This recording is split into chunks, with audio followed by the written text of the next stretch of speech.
King scrunches his broken fist. Cheers and hollers from a drunk crowd echo through the alleyway.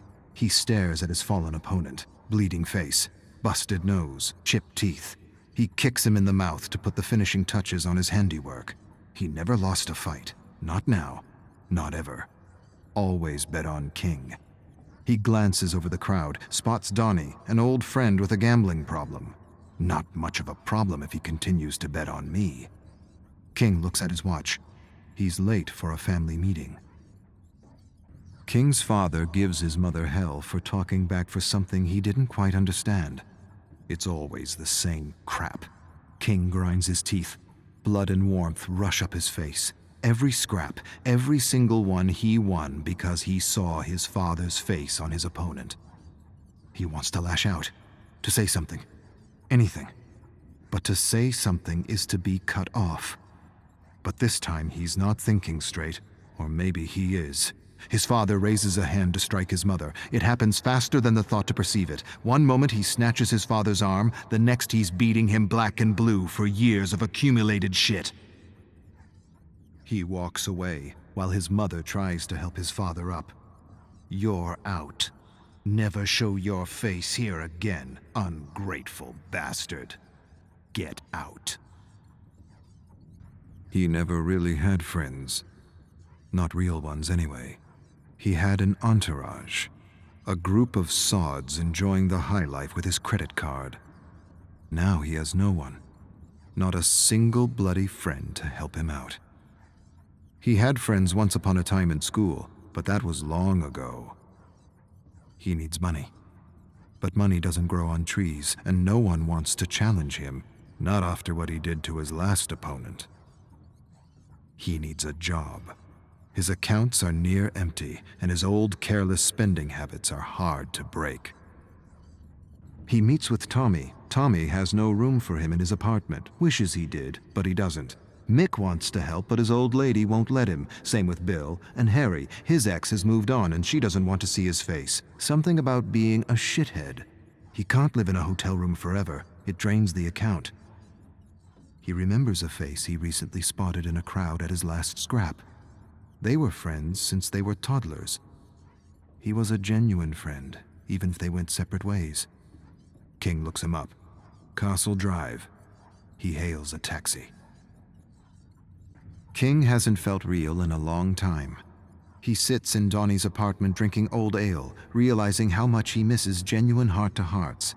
Donnie was his friend before he realized he came from money. The rich aren't really rich. He's not sure why he thinks this or what it means. It's just a random thought. The ale talking, as it were. Donnie says he can stay until he figures things out. He's not sure when that will be. It doesn't matter. A sudden rap at the door startles him. Donnie stands, opens the door to reveal a few men in black leather jackets. Muscle. King doesn't hear much. What he does hear, he doesn't like. Donnie owes money and can expect a bundle of lead in the face if he doesn't pay. He laughs when he returns to the kitchen table. It's your fault, King. I don't know who to bet on anymore. King lost his last 3 jobs and is going back to what he does best. A challenger steps into the circle in the dimly lit alley, double his size, massive. King doesn't care. A head's a head. He'll go down like the others. Crowd calls him the Ghetto Masher. The Ghetto Masher glares at him. The ref spits out rules he's heard 1,000 times. King stares at him and sees not his father, but his opponent.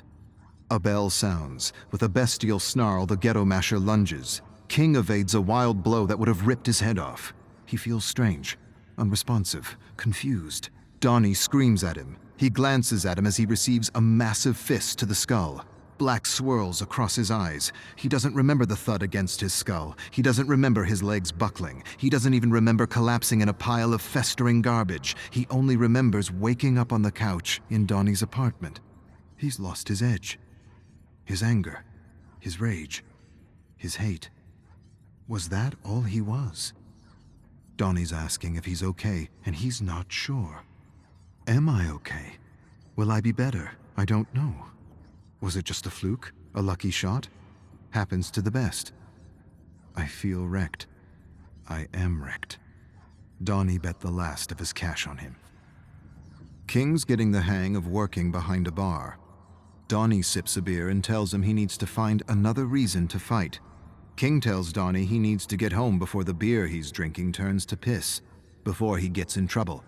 Too late. King spots two men. They approach Donnie, grab him, usher him into the basement.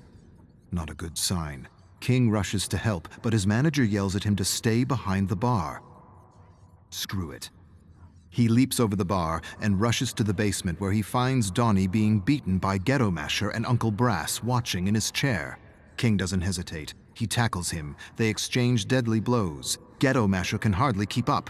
Uncle Brass sends others after King. Doesn't matter. King's a whirlwind of destruction. He cracks Ghetto's knees and thrusts his thumbs into his eye sockets. An eyeball pops out, still attached to a series of nerves. Cries of terror. Ghetto Masher cups his eyeball, screaming for medical help, staggers and slams against the wall as more ruffians attack. Stop!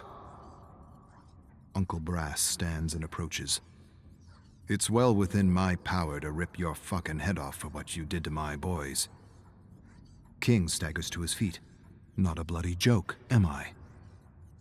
His debt is paid if you work for me. He straightens up and brushes his jacket, smiles. Always bet on King.